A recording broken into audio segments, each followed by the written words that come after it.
Okay, let's see if we can get this. This was built in the 60s.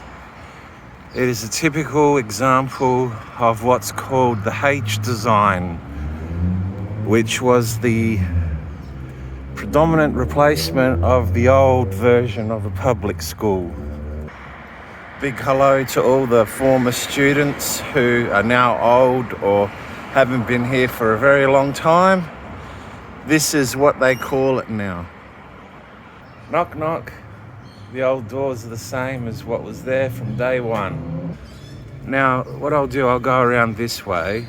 It's very difficult when there's people here because there's a school across the road from my house which was being used by the Chinese that come here now. Right. Now, this is pretty much intact original, and for most high schools you will not find this because they've all been renovated. Let's take a look inside. So there's your typical classroom now.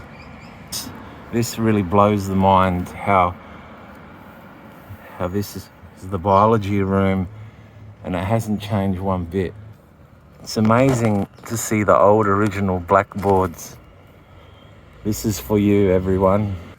On the original building, which in all honesty is a miracle. You don't ever find this anywhere anymore. A 1960s school that's intact and pretty much the same as it always was. But they've added a lot of verandas, bushes, these benches, all the trees have grown. See, that's the new kind of building.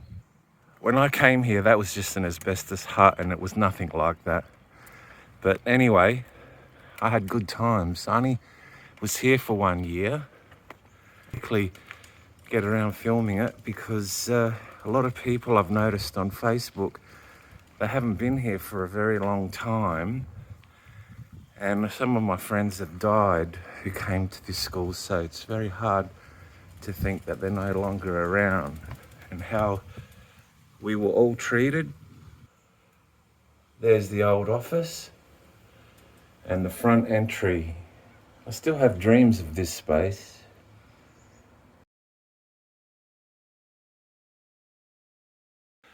Now, I've tried to film this in all kinds of weather, so today seems to be a good day.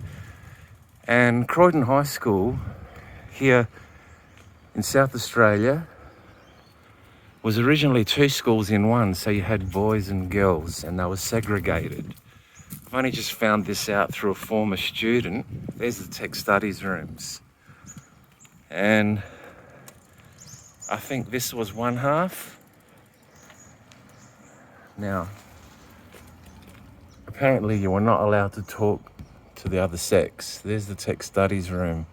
So anyway, this is very rare to find a school like this. It's like a time machine if you are still in the same area, still single, still doing what you did back then, and so forth.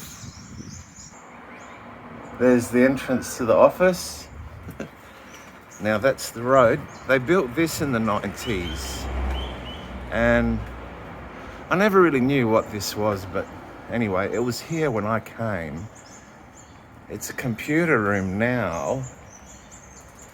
Anyway, I think this was the girls' school because some of the photos on Facebook of the students, which are amazing by the way, have the girls somewhere over there taking their photos. Is the tech studies room has not changed one bit since back then. It's got the same benches, same vices, same tools, same chairs, same everything. It's kind of very strange. But what they did was they wanted to treat us like factory fodder back then. Anyway, it was a full-time job to escape that. Let me just talk a little bit. Let's have a talk. Here in a very working class area, they used to marry very young back then when this all started and work a lifetime away and await their ends. No one could master any art of anything back then. we were just seen as factory fodder, but all you got was a low paid work obscurity position. Most guys began life on a second-hand bicycle in those teenage days. As you can see, I still got mine. And if you had all the cars, the collectibles, and I got a very rare one, as you get older, it doesn't mean the same. But anyway, some of us left school walking very slowly, others very fast. But it was all sex and junk food, blue jeans, dates, short romance, summer love affairs, American TV.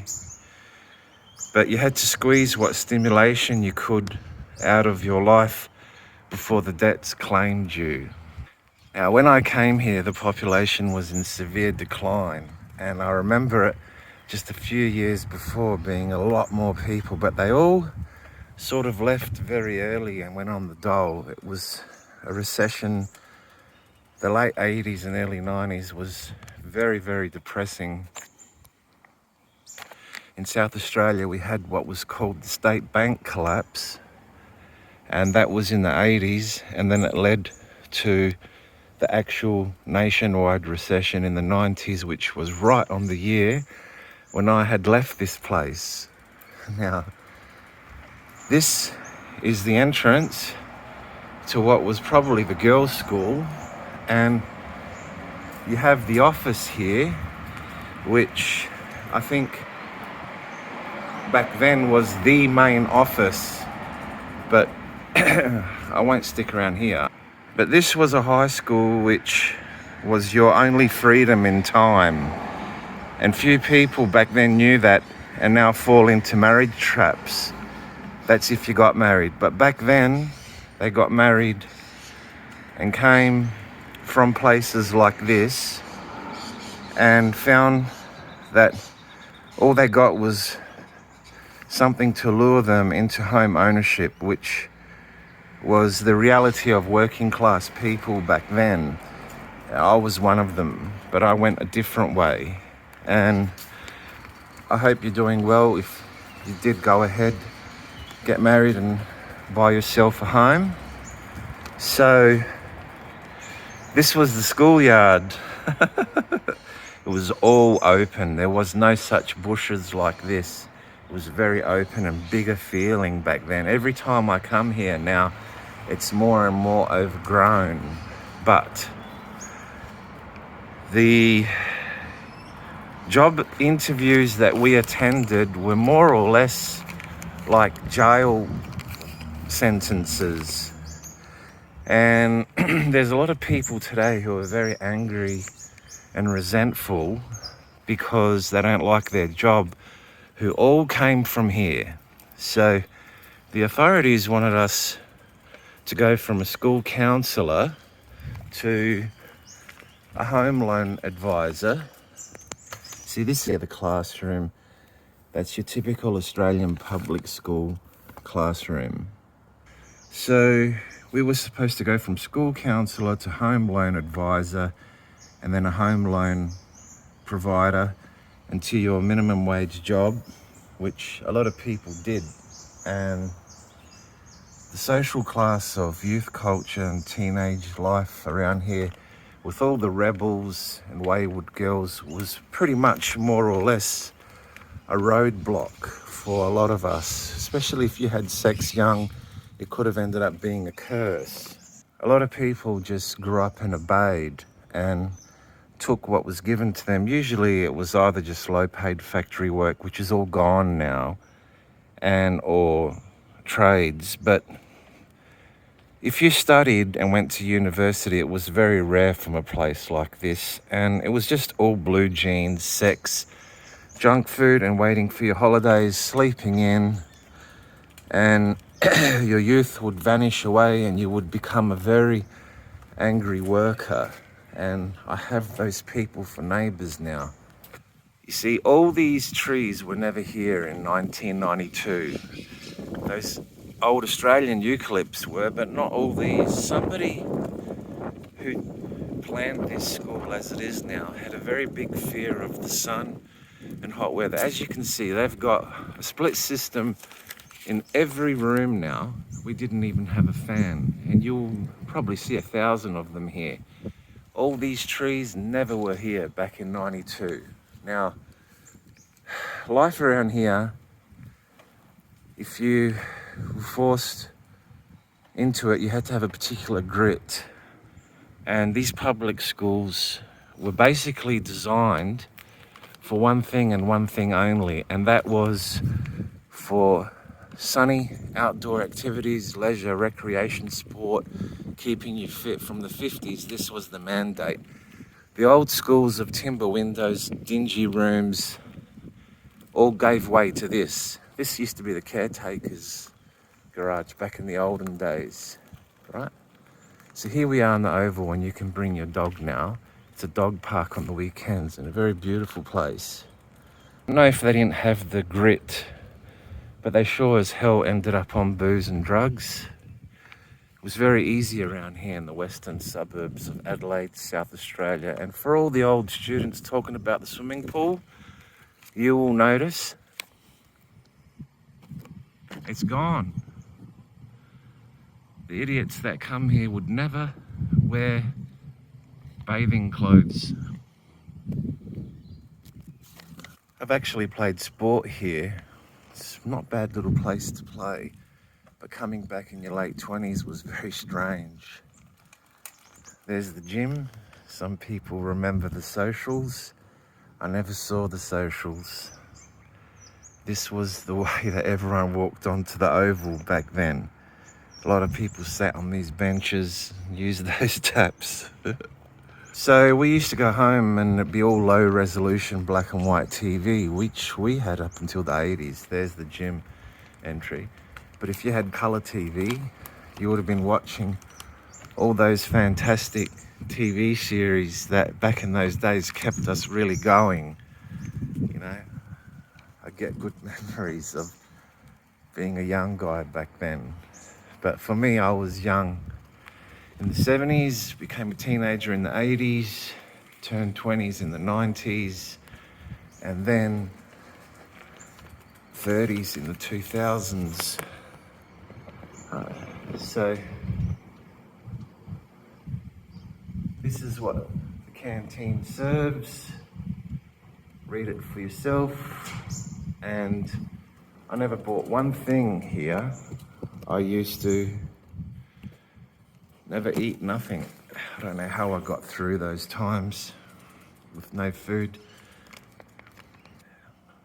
Anyway, these places were all about generational time and a collective fate for all of us that were students here.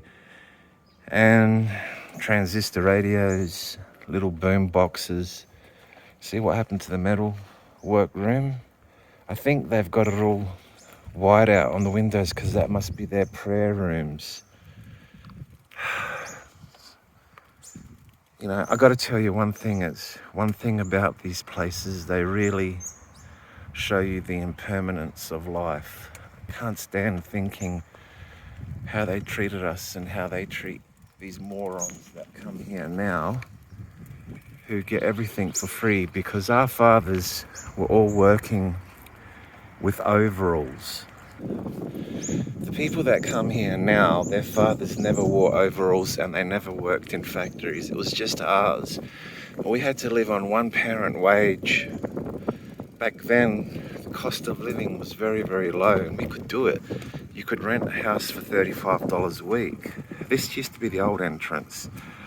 On black and white photos, you see this as the actual entrance because this used to be the predominant car park. Now, I filmed this yesterday and I recorded the bell going off, which was really amazing.